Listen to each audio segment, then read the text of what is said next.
Hello Channel NITT viewers, I am DS, your psychologist, and welcome to another episode on Channel NITT.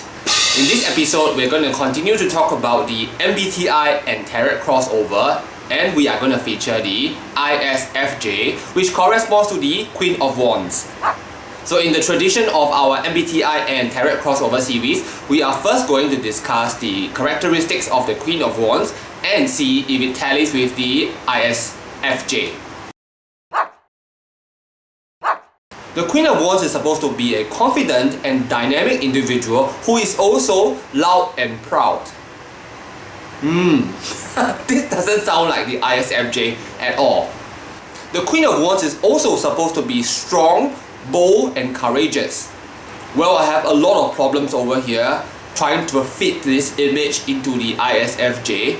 While some of the ISFJs that I know are rather timid, but I would presume that most of the ISFJs are not timid. But I would definitely not use the word bold to describe the ISFJ. So here we are having a lot of clash. I just don't find that the words that describe the Queen of Wands really describe the ISFJ. Let's go on. The Queen of Wands is supposed to be passionate with her life and lives a life that she really wants to live. Many of the ISFJs that I know of just want to lead the normal life that maybe the parents tell them is a good life, an employed life for example. So there were at least 2 ISFJs who has been telling me to go and find a full-time job because stable is good. So many ISFJ just want to lead the routine, stable type of life, even though this may not be the life they actually want. So personally, I really don't find a match between the Queen of Wands and the ISFJ in this regard either. So therefore, another statement that describes the Queen of Wands will not fit the ISFJ, and that is the Queen of Wands is supposed to be uncompromising. The Queen of Wands does not want to fit herself into other people's mold. The Queen of Wands is also supposed to be an unusual person who wants to do things differently. She is creative.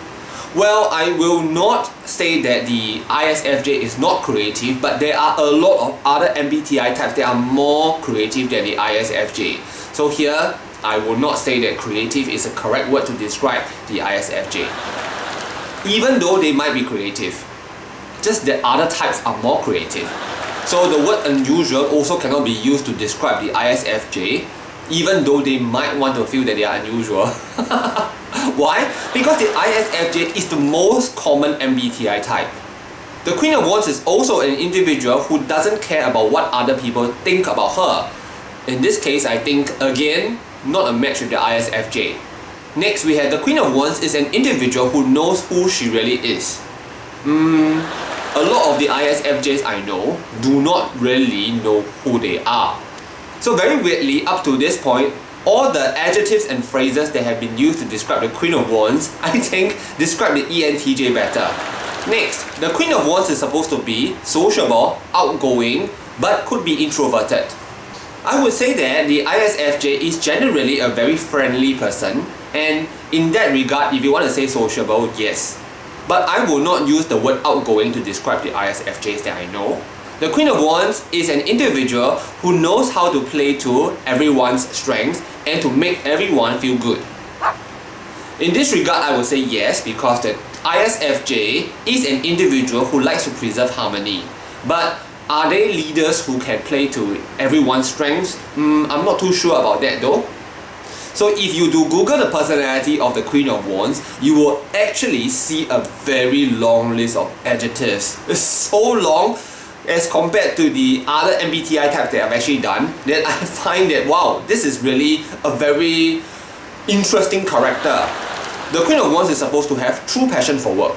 And I think that yes, this is very true. A lot of the ISFJs that I know are very, very dedicated and committed to their work. So much so is as if they are married to their work. So the ISFJs that I know really go the extra mile to complete their work. Sometimes I look at the ISFJ at work, I really think that they deserve respect. The Queen of Wands is supposed to be quick, efficient and energetic. Does this describe the ISFJ? I definitely will not use the word quick to describe the ISFJ. They are super slow for me. Just to prepare a lecture or a tutorial, an ISFJ lecturer can take 2 to 3 days. But if I were to do the same thing, I personally could have done it in like 2 to 3 minutes. Really? So they are very, very, very inefficient in the eyes of the ENTJ. So efficiency is not their strong suit. So far we have a lot of adjectives that describe the Queen of Wands very positively. There is one negative trait about the Queen of Wands. The Queen of Wands has the habit of taking over everything that she gets involved in. I think that is very, very true for some of the ISFJs that I know of. Sometimes the ISFJs really force their help on those who are around them. I think the ISFJ is really an individual who is really overly helpful. So overall, what is the resemblance between the Queen of Wands and the ISFJ? I would say that it is like 20%. It's really low.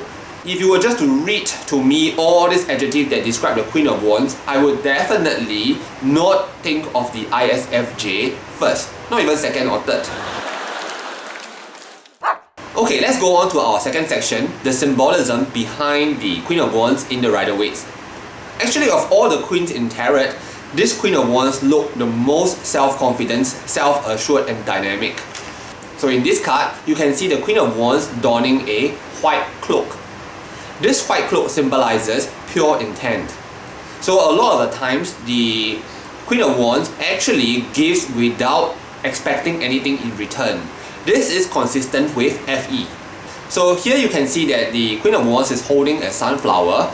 So the sunflower represents the Queen of Wands' naturally sunny outlook and disposition. So in other words, the Queen of Wands is an optimistic person.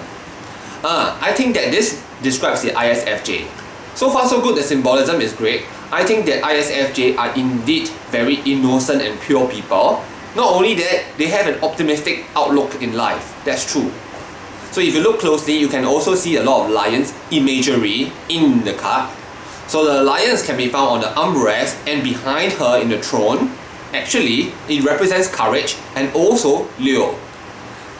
So if you're not into horoscope, then forget it, doesn't really matter. So the leaves sprouting from her wand and her crown suggests that the Queen of Wands is an individual who has a lot of energy. So in this card, you can also see a black cat under her feet. The black cat represents the Queen of Wands' wild and untamed nature. It also suggests that the Queen of Wands has magical and intuitive abilities. No. So the ISFJ does not use NI, so definitely they do not have intuition. In fact, they are NI blind, right? Yes. If they are NI blind, how can they be intuitive? I don't think so. So this is not consistent with what we understand of the ISFJ. So the part about the untamed nature of the ISFJ is also not true. The ISFJ is very docile and tame. So here when we look at it, there are some portions of the symbolism that do match, but some that don't. Actually, if you compare all the queens in the tarot, you will see that the Queen of Wands is the only queen that has her legs wide opened. So she sits, ooh. This is supposed to represent very high sexual energy.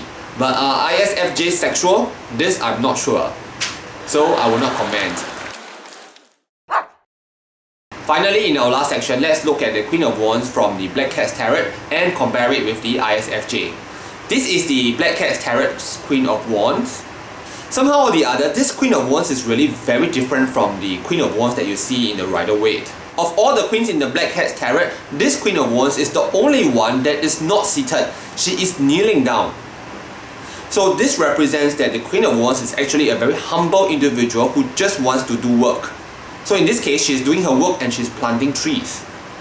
So this is very consistent with my understanding of the ISFJ. I find them to be humble individuals, generally humble, yes. So the ISFJ is also willing to lower themselves, just like this Queen of Wands who is kneeling down. So yes, they are down to earth and practical, but yet impractical. What do I mean? See, of all the places that she wants to plant a tree, she's planting a tree right in front of her throne. There are two reasons why this doesn't make sense. First, there is going to be overcrowding for sure, because all the trees in the surrounding are all adult and bigger trees. So this poor little tree might have a reduced chance of actually growing tall. Also, number two, why plant a tree just right in front of her throne? It just doesn't make sense at all. So sometimes, ISFJs are also like this. They do something that seemingly seems to have logic but have no logic. I think sometimes ISFJs are individuals who just want to get things done, just want to get work done. They just follow routines in such a way that they might have become mindless. So just like this Queen of Wands who has become mindless. There is something that I see in this card that I find resonates with my understanding of the ISFJ, and that is, look at the background, it is so busy. It is almost as if you can't see the Queen of Wands anymore. She seems to blend into the background. My personal experiences with ISFJ, I think they are just very plain and sometimes really inconspicuous. Just like this Queen of Wands, she just blend into the background, cannot be seen anymore. It just doesn't stand out. So quite unlike the Rider-Waite Queen of Wands, this does seem to fit more into my image of the ISFJs. Most of the ISFJs that I know of are just individuals who don't stand out. Far in the background, you can also see some birds flying. So it seems like Mother Bird is coming back to give the little birds some food. So this is also symbolic of the ISFJ's love for giving and nurturing quality. So yes, the ISFJs are like this. So I would think that the Queen of Wands in this Black Cat's Tarot does resemble the ISFJ much more than the Rider-Waite Queen of Wands. So overall, my verdict for the Queen of Wands resemblance with the ISFJ is maybe 50%. So if you are an ISFJ, what do you think? So far, the Queen of Wands is one of the lowest in terms of the resemblance in the 6 different MBTI types that we have actually done. So will there be an MBTI type that has a lower resemblance? We will see in the future. So at Channel NITT, we produce a lot of interesting videos like this one. If you have not subscribed, do consider subscribing so that we can bring you more MBTI, fun stuff, and psychology. So in our upcoming episode, we will look at the remaining 10 MBTI types that we have not covered yet and their resemblance with the tarot card court cards. Meanwhile, I am going to sign off now and I'll see you in our next episode. Goodbye!